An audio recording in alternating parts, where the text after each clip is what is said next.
last year I was in the Peter Pan play and I got to practice being a selfish mermaid. So I gotta I gotta act mean all the time on stage, obviously.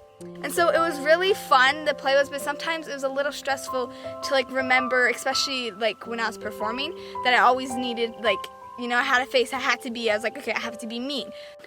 Although I really loved being in the play and acting, if I was expected to pretend to be a mermaid for forever and always, it'd be really tiring.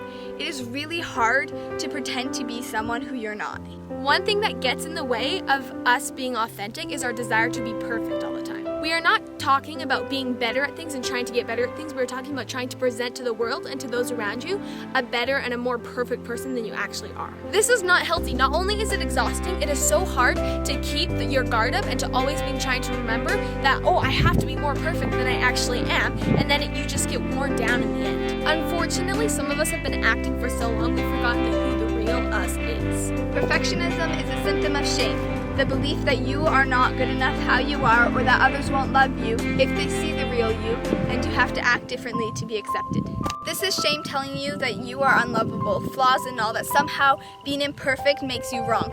But this is a lie. Your flaws are beautiful and your imperfections are a part of who you are, and the real you is more beautiful than any mask you could ever put on. It is important to recognize that perfectionism is not us trying to improve, it is an armor that we carry. It is the belief that if we looked and act perfect, we are protected from shame and criticism from other people. Perfectionists don't realize that shame, judgment, and blame are a part of being human.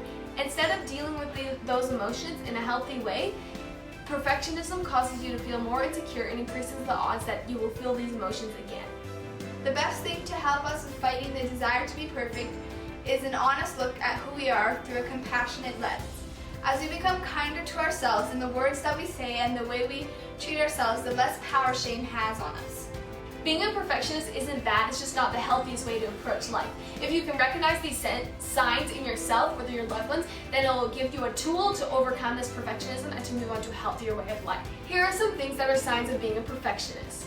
Number 1, it is all or nothing. If it isn't exactly how you like, you are not satisfied. There is not such thing as good enough. Number 2, you have a critical eye for yours and others' work. You notice small mistakes and they bug you. Number 3, perfectionists push themselves to their goals by the fear of not reaching them. Number 4, unrealistic expectations. And number 5, focus on the results and not the journey. In our links, we will include an Are You a Perfectionist quiz, and this quiz will help you better understand yourself. Before we get into our information, we want you guys to just pause the video and take a self-compassion quiz. It should be linked with the email that you got for today's course. Christopher K. Germer says, a moment of self-compassion can change your entire day. A string of such moments can change the course of your life. What is self-compassion? It is the ability to be kind to yourself when you fail. Self-compassion is recognizing that we are all imperfect and that experiences are things that everyone goes through and not something that is done to us. It is being able to recognize and feel our emotions without ignoring or numbing them. It is allowing those emotions to come, be acknowledged, and then move through us. Being self-compassionate is a beautiful thing. It is, at its core, realizing that we are all in this together. Now I want you to find the letter that you wrote to yourself yesterday, the one where you were pretending to be a kind and loving, compassionate friend, and writing to yourself and giving yourself advice about your struggle. We want you to find it and then pause this video and read it. And think about how it makes you feel and the words that you used for the advice you were giving yourself. This is how you need to treat yourself all the time. As you do, you will find that the relationship with yourself will strengthen. Most people love those who speak kindly all the time more than they love those who are always negative. This might take practice, but it is worth it.